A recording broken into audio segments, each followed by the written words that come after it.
What do you want? What do you want? It's not that simple. What do you want? What do you want? I don't really know, but I just want something. What do you want? I don't know. Tell me what the Talofalava, the Samoan word of the day, is actually a phrase that asks, Olea le mea e te mana oai. What do you want? Or quite literally, what the thing you want. Olea is what. Then you might hear le mea, or the thing. E te is a way to say you.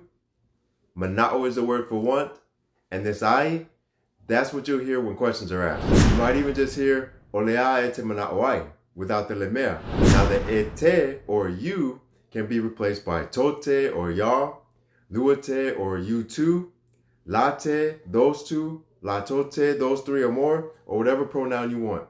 Just remember, if you use a plural pronoun, you need to change mana'o to its plural form, manana'o. Olea le mea tote manana'oai.